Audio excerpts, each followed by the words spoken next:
Queria contar para vocês hoje uma coisa que é pouco conhecida fora do Brasil, ou pouco difundida, pouco debatida no mundo científico. Acredite se quiser.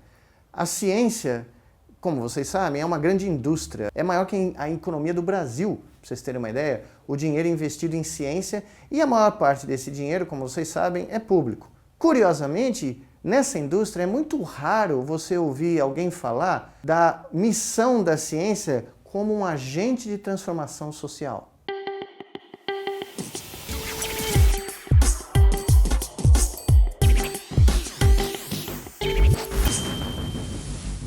A ciência é conhecida no mundo como uma forma de você amplificar, aumentar o domínio econômico, o poderio econômico de países, de economias, né, ao longo dos tempos.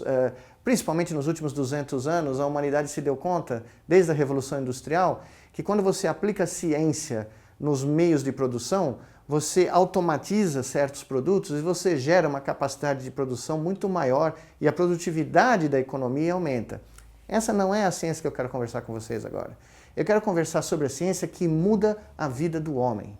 A ciência que é feita para o benefício da humanidade, que é, para mim, a única ciência que realmente vale a pena você se dedicar a vida inteira por fazer. Curiosamente, esse lema, a ciência como agente de transformação, é nosso, é brasileiro. Foi criado em 2003, aqui no Brasil, como o lema de um projeto que hoje se transformou no Instituto de Neurociências de Natal, lá no Rio Grande do Norte, na cidade de Macaíba, na periferia da Grande Natal, como um grande emblema do que é que a ciência pode fazer pelo homem. A ciência como agente de transformação social, ela é inspirada em exemplos que são muito conhecidos aqui no Brasil, ou eram muito conhecidos, talvez a nova geração desconheça, de gente como Oswaldo Cruz, Carlos Chagas, Santos Dumont, pessoas que realmente viam o desenvolvimento científico como uma forma de reduzir a dor e o sofrimento humano. Mas inspirado no exemplo deles, quando eu voltei ao Brasil em 2003, eu cheguei à conclusão que para propor um projeto nacional de ciência que colocasse o Brasil no mapa da ciência mundial, nós precisávamos de algo nosso, um toque tropical, um toque brasileiro para esse jeito de fazer ciência. E foi aí que esse lema surgiu.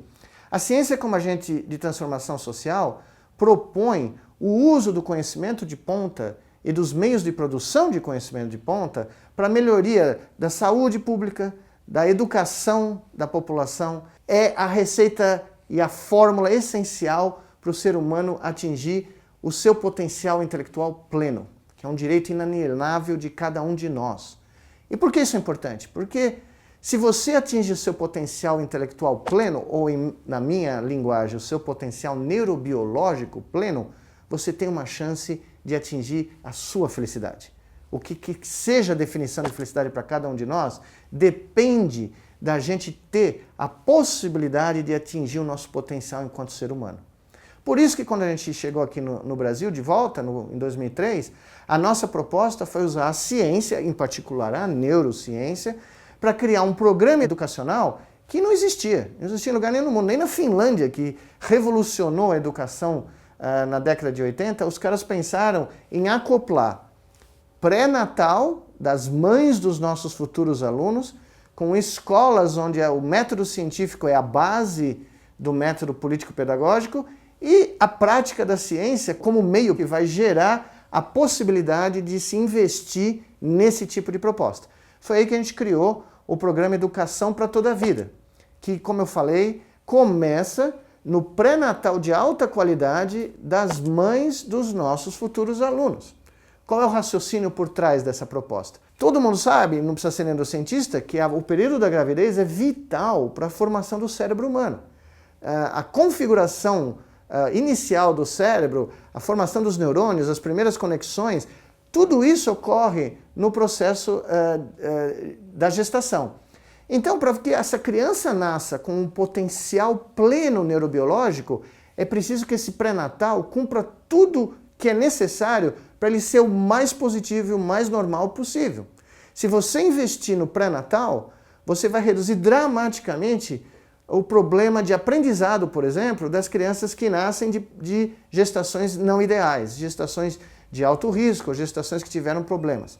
Então, o nosso raciocínio foi o seguinte: vamos criar o primeiro programa educacional do mundo onde a atenção ao aluno começa dentro da barriga da mãe. E foi isso que nós fizemos. Criamos um centro de saúde que hoje é responsável por 12 mil consultas de pré-natal ano e começamos a seguir essas crianças desde o útero materno até a vida escolar. Em paralelo a isso, nós começamos a criar escolas de ciência no Rio Grande do Norte e mais tarde na Bahia, no interior da Bahia, onde a ciência é a base do método pedagógico. O método científico passa a ser o cerne do método pedagógico. Nessas escolas não tem aula teórica, não tem prova. A criança, ela aprende fazendo, ela se educa como própria protagonista do processo de educação, porque todas as aulas são feitas em laboratórios. Mesmo as aulas de geografia, história, português, tudo é feito em laboratórios onde a criança se emerge, ela passa a ser parte central do processo de geração do conhecimento, porque ela deriva o conhecimento, ela não recebe passivamente o conhecimento. E esse processo pedagógico foi baseado numa nova visão do cérebro, uma visão que vem da neurociência moderna, onde o cérebro não é um agente receptor passivo da informação, ele é o verdadeiro criador de tudo, ele cria o conhecimento baseado nessa informação.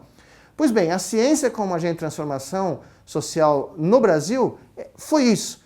Em 10 anos, desde 2007 até hoje, quando a gente criou as primeiras escolas e acoplou elas a esse centro de saúde e ao Instituto de Pesquisa do Cérebro, mais de 12 mil crianças já passaram por essas escolas, mais de 60 mil mães foram atendidas no nosso pré-natal e hoje a qualidade pré-natal da periferia de Natal, na cidade de Macaíba, é uma das melhores, se não a melhor do Nordeste brasileiro, pau a pau com os melhores pré-natais privados que você consegue fazer na cidade de São Paulo.